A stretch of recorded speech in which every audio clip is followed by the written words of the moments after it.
So, is your China strategy feeling more like a black hole for your budget than an actual growth engine? Well, if that sounds familiar, you've come to the right place.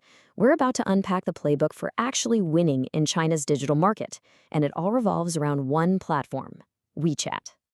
All right, let's just kick things off with the million-dollar question, the one that keeps so many execs up at night.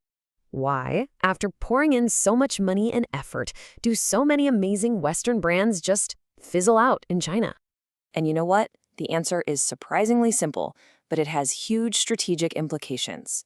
It's because they're showing up to a completely different game, think chess, but they're insisting on using the playbook for checkers. And that's a mistake that costs a fortune. Okay, so let's dig into this. We're going to deconstruct the single biggest, most expensive misunderstanding out there. The idea that WeChat is just China's Facebook. Seriously, this one assumption is the root cause of so much wasted time and money. So here it is, the cardinal sin of China market entry. Taking your successful global campaigns, hitting translate, and then just copy and pasting them into WeChat. It's this belief that your brand name alone will be enough to carry you. I'm here to tell you it absolutely will not. And this really gets to the heart of the strategic divide. See, most Western platforms are built on a push model, where brands are constantly pushing ads and content at you. But WeChat, it's a pull ecosystem.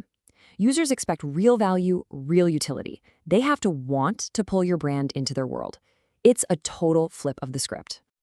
You know, to really get this, we've got to make a mental shift. Stop thinking of social media as a big public town square. Instead, think of WeChat as a private operating system. This changes everything, because the goal is no longer about renting an audience's attention, it's about building an asset that you actually own. Okay, check out this table. It lays it all out nice and clear. You can see the shift in every single category, from broadcasting content to providing real utility. But look at that last row. Data ownership. That's the game changer right there. On Facebook or Instagram, you're just renting access to their data. On WeChat, you can build a first-party data asset that you, the brand, completely own and control.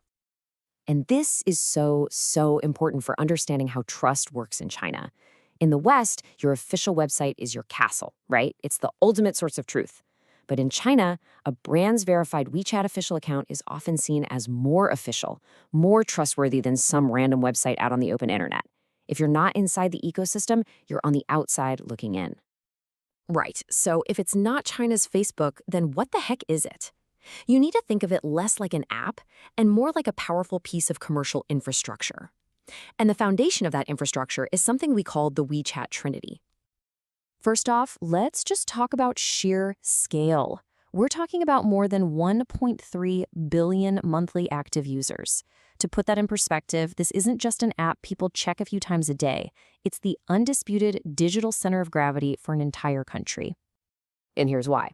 WeChat isn't just an app you open and close. It's more like a mobile operating system you live inside of. It's where you chat with friends, pay for your coffee, book a doctor's appointment, and buy pretty much anything, all in one seamless flow. And this is the engine that makes it all work for brands. The Trinity. It's a three-step process. First, you engage your audience with amazing content on your official account. Second, you convert that interest into a sale, right inside a frictionless mini program.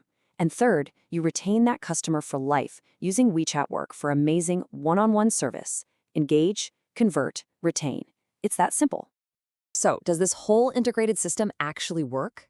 Well, get this. Conversion rates inside retail mini programs can hit as high as 25%. That's insane. And it's only possible because the entire journey from discovery to purchase is designed to have almost zero friction. All right, so this brings us to the real heart of the strategy, the big pivot you need to make. It's about building a self-sustaining flywheel by shifting your entire mindset from renting traffic to actually owning your customer relationships. This whole idea has a name. It's called private domain traffic, or PDT for short. And all it really means is the strategy of pulling users away from those big, noisy public platforms and bringing them into your private control channels on WeChat, where you own everything: the data, the relationship, the whole shebang. And this is where the big mindset shift has to happen. You have to stop thinking of your marketing spend as just an expense to get eyeballs for a month.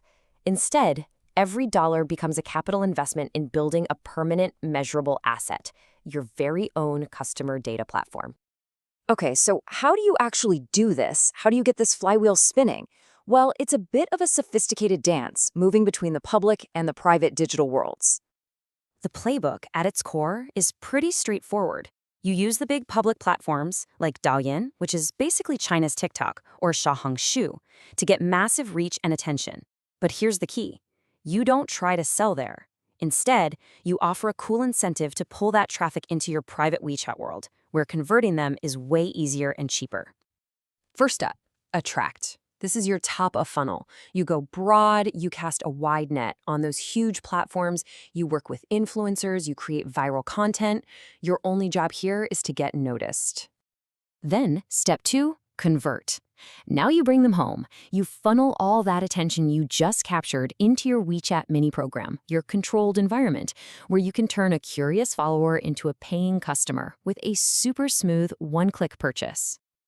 And finally, the most important part, retain. This is where you build loyalty. You use tools like WeChat Work and private community groups to give incredible personalized service. You turn that one-time buyer into a true fan, someone with a massive lifetime value. So, why bother with all of this? What's the real, tangible, bottom-line impact of building this kind of engine? And here it is. The proof is in the numbers. When you stack the two models side by side, the private domain traffic strategy just dominates. Your customer acquisition costs go down over time, your conversion rates go way up, the lifetime value of your customers explodes, and, the big one, you get 100% control over your own data. It's a win-win-win-win. So that leaves us with one last, really important question you need to take back to your team. Right now, when you look at your budget, is your China strategy just another marketing expense? Or are you actively, strategically investing in building a valuable, long-term capital asset? Because the answer to that question will determine everything.